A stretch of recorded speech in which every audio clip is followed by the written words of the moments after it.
Yan. So, paano tayo mag-start sa IMG membership natin? Una is, itong link na to, sa case namin ni Christine, i-flash ko rin yung, or ipopost ko yung link na to dun sa description later. Tapos, from here, click po natin itong be an IMG member. Yan. By the way po, meron po tayong new office sa Makati. Ito po yung sa IMG MVP Tower Greenbelt. Ito po siya. Yan. Tapos, ilalagay ko rin sa description itong IMG benefit, yung form, yung pinapakita ko currently, tapos yung guidelines kung paano tayo magbabayad. Yan. For local base, click nyo lang po ito. Yan.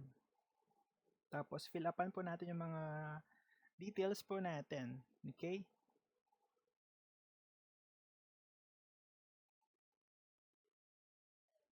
So, make sure na tama po lahat yung details. Last name, first name, full middle name. So, you should spell it out yung full name nyo. Full middle name rather. Hindi pwedeng, kunyari, segundo, tas S lang nilagay. Hindi siya pwede. Okay? Dapat kompleto po talaga siya. Spell it out. Yan. So, for testing purposes, gaganyan natin. Tapos, dito, yung, etong under BAP, leave as blank. Name of trainer. So, kung sino po yung sponsor name nyo, yung nandito sa sponsor name, yun din ilalagay dyan. Forwarding address, since kung within Metro Manila po kayo, yung bagong office, so hanapin nyo po yung IMG MVP Tower Greenbelt. IMG M. Ito po siya. Yan. Sa occupation.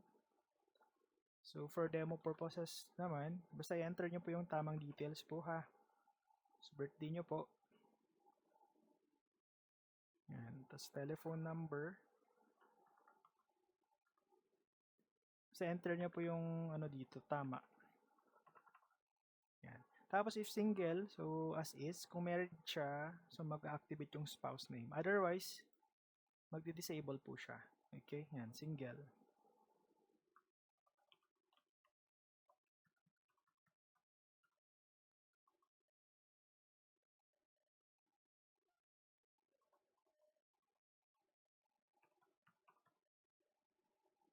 Tapos dito, under mailing address, so hanapin nyo po kung anong state kayo. Center nyo lang yung street name, yung zip code. Tapos, may checklist dito kung member ka na ba ng IMG before, agent ka ba ng life insurance. If oo, enter nyo lang po yung specific na hinihingi dito, company name yan. For assuming na hindi naman talaga, so ino-know nyo lang lahat to. Yan. Tapos, double check nyo ulit before kayo mag-proceed further. And kung tama po lahat yung mga details nyo, reflecting fine, kumbaga. Tapos, ito pong boxes na to, ititik nyo po siya. Yan, ganyan nyo po siya.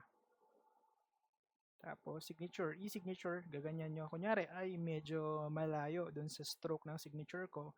So, i-clear nyo lang siya, tapos gaganyan nyo po siya. And then, click continue. Then, are you sure? Or are you sure have reviewed the details of your membership application? That you're confirming all details are correct. So, kunyari, for the final checking, punta po kayo sa taas, ilagay nyo po yung cursor sa taas, double check. If all the details are correct, so click nyo po yung continue, tapos click OK. Yan. Antayin nyo lang pong mag-load yung payment na facility para dun po kayo pumili kung ano ba yung preferred ba na terms of payment nyo po or facility na preferred. Okay? Yan po siya.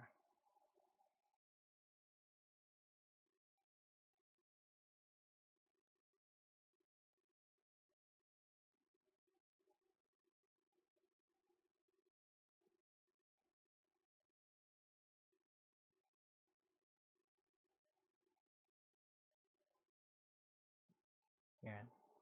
Tapos, ito na po yung, itong agent code nyo po, specific po siya ha. One person is unique po yung ID number niya or agent code. Yan. So, pwede po kayong pumili dito. Kunyari, QR or meron kang video online banking, video bills payment. So, let's say ito. Or QR na lang for example. Yan. Tapos po, meron po siyang additional po na plus 2% on top dun sa current na premium or value po nung babayaran po natin. So for this case, 2% nung 6,000 is 120 pesos. Tapos pag clinic nyo po ng next step, ayan na po siya. Scan nyo lang po yung QR na mag-generate po sa inyo. So, ganun po siya. And meron po siyang expiration by the way dito po ha. Mag-expire po siya. Dapat mabayaran siya on or before mag-expire po siya. Okay, ganun po yung sa payment option po natin. And then other options natin dito, balik ko siya. Payout or cashier, kunyari gusto niyo po mag-visit talaga sa office. So, ito po yung mga specific na offices, Dubai, HK, Singapore, Cebu, Davao, Makati. For our case, dun nga sa may green belt, no? Yan po yung bago. Click nyo lang yan, tapos select. Yan po siya. Yan. Then, bank deposit naman. So, nandito po yung mga specific na details. Mga banks, kumbaga. Yan, BDO. Tapos, pag click nyo yan, nandyan po yung account number. Diyan po ay magta-transfer. Tapos yung proof of payment, dito nyo i-upload. Kumbaga. Ayan po siya. Okay? Same with money remittance, online bank transfer. Ito yung debit card, hindi siya advisable. Credit card, although meron siyang, I think 5% na additional. Ayan. 5% na additional for this case. Ayan.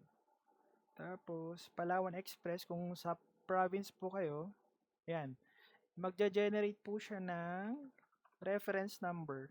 Ipakita ko siya. Click nyo lang po itong tatlo. Tapos ito yung pre-filled. Pwede nyo siya i-copy paste.